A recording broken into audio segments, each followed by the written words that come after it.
नमस्कार.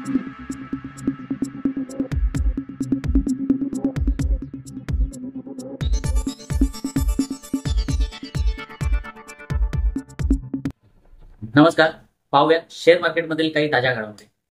IREDA, Indian renewable energy development agency. इरेडाची उपकंपनी IREDA global green energy finance IFC ला गिफ्ट सिटीमध्ये आंतरराष्ट्रीय वित्तीय सेवा केंद्र प्राधिकरणाकडून तात्पुरती नोंदणी प्राप्त झाली आहे.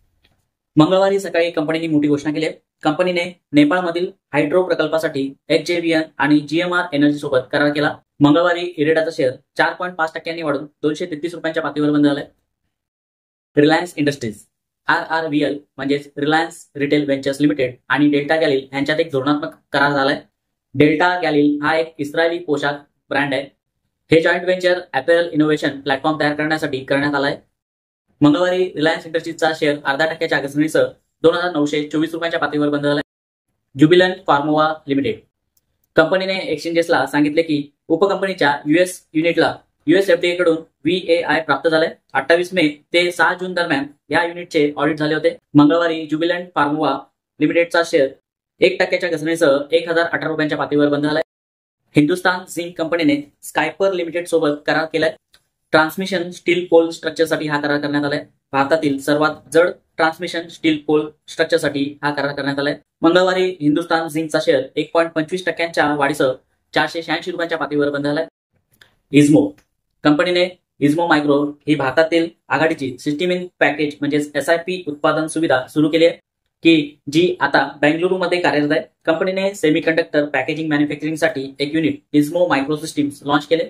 मंगळवारी इझमोचा शेअर 1.5% वाढीसह 388 रुपयांच्या पातळीवर बंद झालाय. गोवा कार्बनने गोव्यातील सेंट जोस डी एरियल युनिटमध्ये काम सुरू केले. मंगळवारी गोवा कार्बनचा शेअर 1.3% वाढीसह 780 रुपयांच्या पातळीवर बंद झाला. Ramco systems limited. कंपनीने स्मार्ट एअरक्राफ्ट मॅनेजमेंटसाठी एव्हिएशन सॉफ्टवेअर 6.0 लॉन्च केले. मंगळवारी रामको सिस्टम्स लिमिटेडचा शेअर 2% वाढीसह 431 रुपयांच्या पातळीवर बंद झालाय. Doctor Reddy's laboratories. कंपनीने एका निवेदनात म्हटले की धवल बुच यांची ऑक्टोबर 2020 ते एप्रिल 2021 ह्या कालावधीत नियुक्ती करण्यात आली होती. माधवी पुरी बुच सेबीचे अध्यक्ष होण्यापूर्वी धवल बुच यांची नियुक्ती करण्यात आली होती असे कंपनीने म्हटले आहे. मंगळवारी डॉक्टर रेड्डीचा शेअर 1% वाढीसह 6,661 रुपयांच्या पातळीवर बंद झाले. HDFC bank. RBIने HDFC बँकेला डिपॉझिट रेट नियम आणि रिकव्हरी एजंट नियमांचे पालन न केल्याबद्दल 1 कोटी रुपयांचा दंड ठोठावलाय. ऑइल इंडिया, ONGC आणि खनिज बिदेश इंडियाने क्रिटिकल मिनरल सप्लाय चेन कॉर्पोरेशनसाठी IRH आणि UAE सोबत करार केलाय. CCIने टाटा मोटर्स फायनान्सचे टाटा कॅपिटलमध्ये विलिनीकरण करण्यास मान्यता दिली आहे. Axis bank. RBIने ऍक्सिस बँकेला 1.91 कोटी रुपयांचा दंड ठोठावलाय. ऍक्सिस बँकेने काही प्रकरणांमध्ये बचत खाती उघडताना नियमांचे पालन न केल्यामुळे हा दंड ठोठावण्यात आलाय. IDBI bank. IDBI बँकेत सरकारचा 45.48% तर LICचा 49.24% हिस्सा आहे. यापैकी सरकार 30.48% तर LIC 30.24% हिस्सा विकण्याच्या प्रयत्नात आहे.